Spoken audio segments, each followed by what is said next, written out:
How you doing?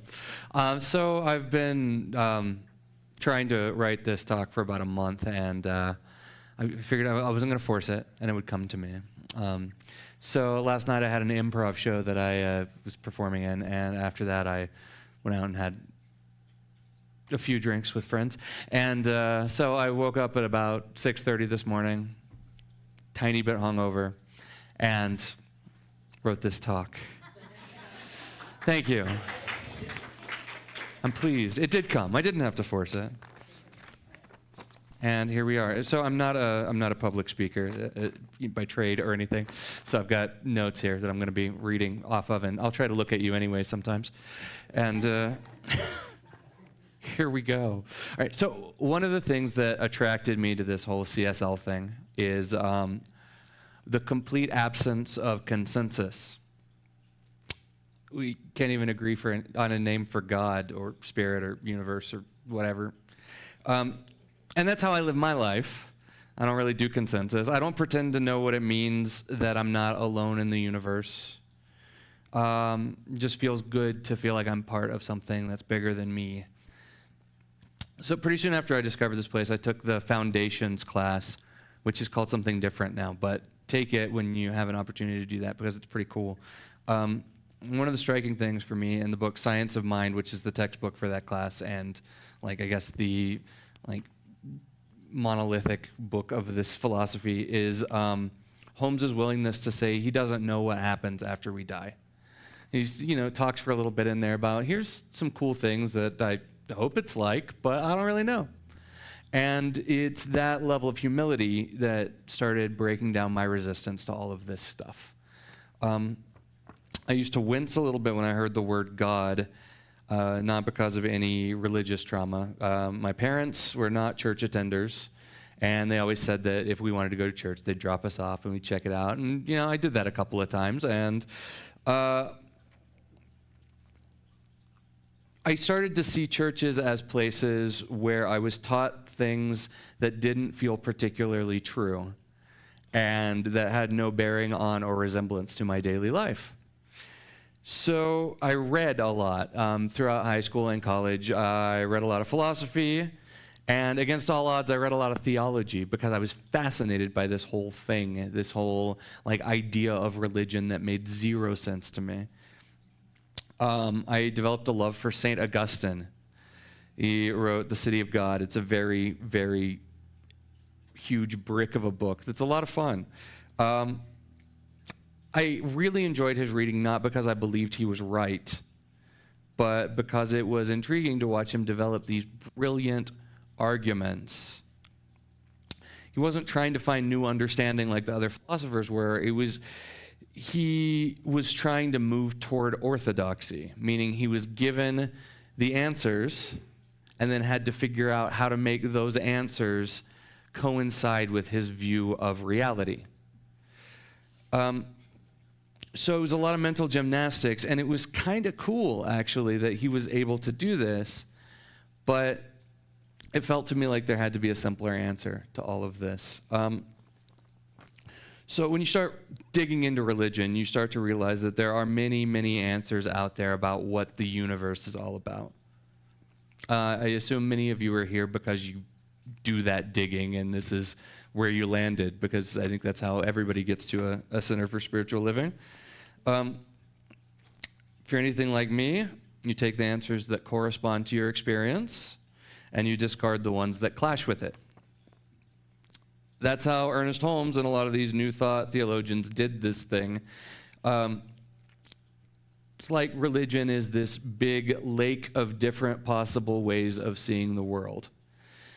And when they looked, they started finding stepping stones.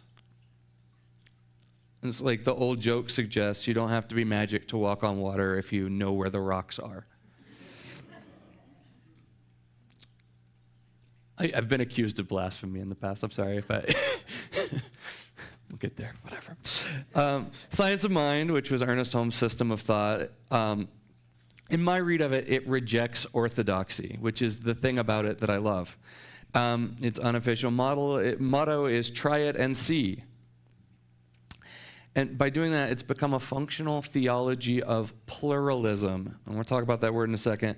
But we've managed to become a building full of people who come together to celebrate that we don't believe all the same things. Yeah. Pluralism is one of my favorite words recently. I love the idea that it represents.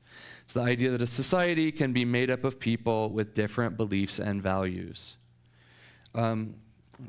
Orthodoxy is not without its benefits. I was just listening to the book The Hidden Globe by a guy with the coolest name ever, which is Atassa Araxia Abrahamian.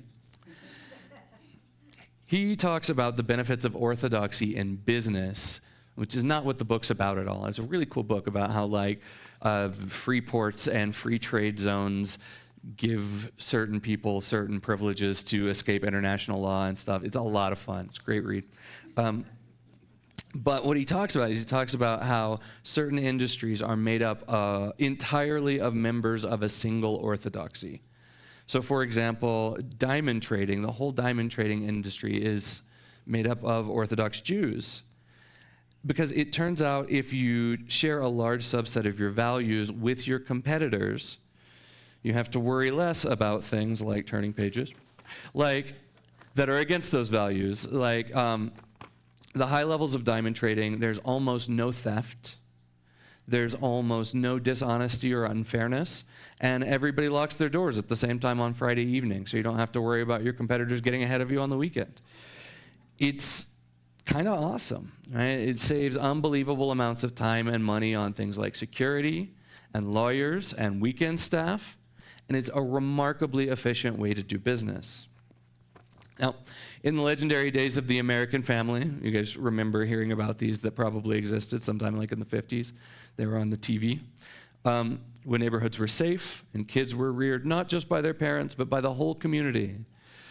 It was the shared values of Protestant post-war America that made that possible. You didn't have to worry about your kids because all the neighbors felt the same way about how those kids should be raised and how they should behave and how you should deal with the kids when they didn't behave. It was all the same. And there's some magic in that. Now, okay, think about your favorite board game.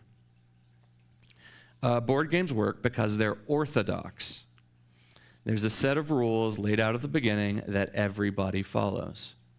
Now, those rules create the structure of the game. They determine who wins and who loses, and they give everyone the opportunity to challenge themselves and have fun in a predictable system. It's a lot like diamond trading.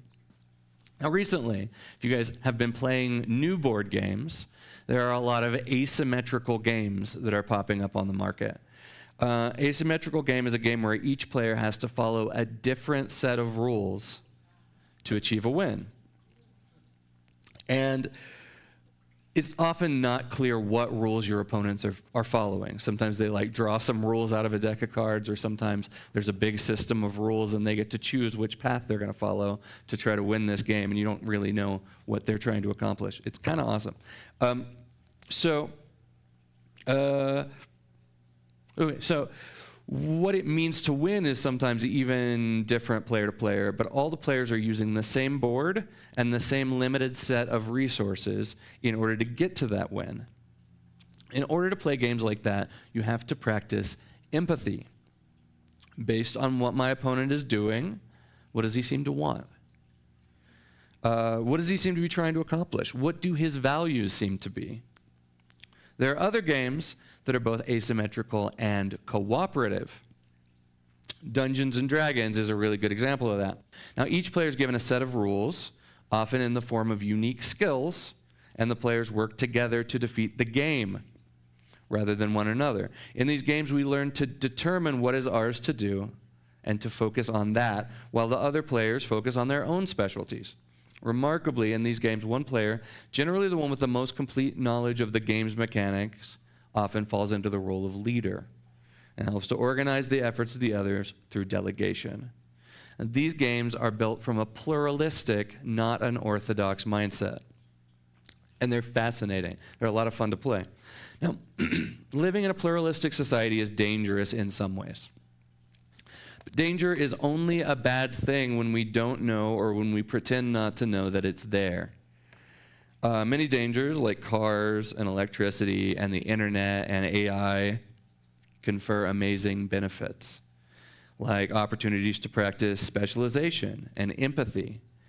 But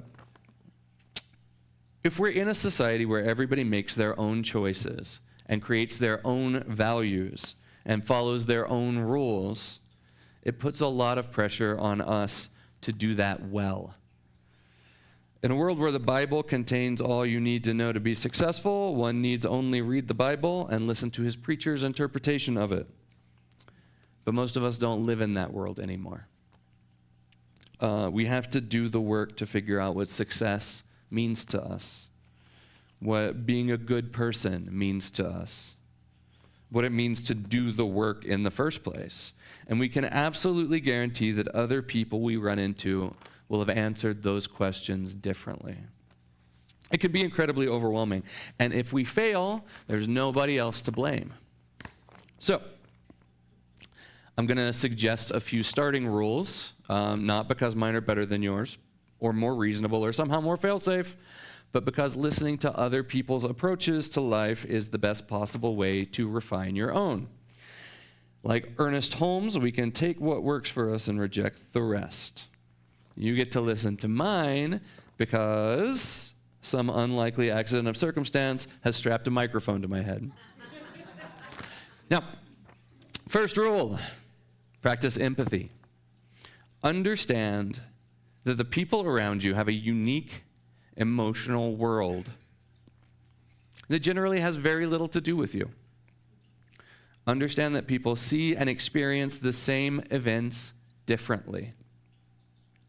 And when you're learning about someone else's experience of an event, listen closely and try to understand and inhabit their emotional world. The answer is not just to feel your own pain for someone else's loss, though sometimes that's good too, but try to understand what it is to feel their particular brand of pain. The act of empathy. Mouth's super dry. This talking on stage is hard. Sweet. The act of empathy tells a person not only that you see what they see, but that their way of seeing is valid. And it's one of the kindest gifts we can give. Second rule, have boundaries. The word gets thrown around a lot, mostly because it's an important concept. Boundaries, especially emotional boundaries, are our seatbelts in life. Driving and pluralism are both dangerous. We mitigate those dangers by wearing seatbelts, not by staying off the road. Strong emotional boundaries allow us to put ourselves in situations of vulnerability with other people who have different values. I can't predict what you're going to do. But if I have strong boundaries, I can determine what you are and aren't able to make me feel. And if the interaction goes badly, sure, I can choose not to associate with you again, or I can choose to form new boundaries that allow your values and my values to communicate safely. Third rule, be humble. When somebody tells you to strap a microphone to your head and stand up on a stage, don't do it. In a pluralistic world, nobody's set of values is ever complete. When I'm offended by something you do, it's information about me, not about you. It tells me that my values don't align with yours in some important way, and it gives me an opportunity to practice empathy, ask questions, and gather information that will either help to confirm that I value the things I value, or to teach me that my values are short-sighted and need to change. There's a word for making our feelings of offense someone else's problem. It's called orthodoxy. Fourth rule, practice gratitude. My talk's going to be super short today, guys, so get an early shot at lunch. Rule 4, gratitude. Be thankful for lunch. Gratitude is one of the few emotions that we can choose to feel whenever we want. We do that by simply asking the question, how does this person, place, society, building, object make my life better? And every time we ask that question, we develop more empathy, more humility, better boundaries. I talked to a young man recently who celebrates Valentine's Day completely differently from everyone else around the world. Because pluralism, after all. He sees it as an opportunity to write love notes. But he writes them to all his friends, expressing gratitude to them for the specific joy and beauty each of them brings to his life. One of the benefits of pluralism is we get to see and experience new forms of kindness we might not have otherwise considered and determine if we want to add them to our repertoire. Now, some of you might know, I just published a novel, and it is, thank you. It's out there in the world. It's called Satan, You Snake. We don't sell it in the bookstore here because I told them they couldn't because this place is vaguely church-shaped, and it's probably not the right choice. But you can find it on Amazon if you're interested. The reason I'm sharing this right now, and it's not just shameless self-promotion, probably, but the reason I'm sharing this right now is because as I've been selling copies of this book, I've had the opportunity to sign them for people. And as I sign them for people, I've been taking that opportunity to inscribe them in exactly the same way this guy does his Valentine's Day notes, by telling people why they're special to me. That's all. Okay. Where was I? Here we are. We talk about flow here a lot in this place. That if you're in the flow, the universe will bring you what you actually want instead of just what you ask for. And in a real way, that flow is new experiences, and it's seized opportunities, but most importantly, it's other people who, in their own pluralistic pursuit of their own good, inadvertently help us to ours. Jean-Paul Sartre famously wrote, "Hell is other people." Well, I'm pretty sure we can all relate to that on some level. The act of gratitude inverts that. If God is everything and everywhere, gratitude is taking the time to see God in other people. When I say thank you, I acknowledge that someone else has contributed to the good flowing into me. And I make a commitment to contribute to their good too. So thank you.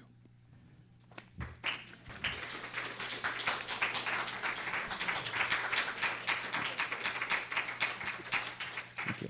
So this is the part where the minister usually gives a prayer. So I'm going to attempt to do that in my own humble way. All right, so everybody, come here with me here. All right, everything is God. My favorite word for God is love. And there's love in the spaces between all people and all things. And there's love infusing all of those people and things. And I know that that's true of me as well, and of all of you. And because of that love, we have access to the great creative power that has created this incredible place.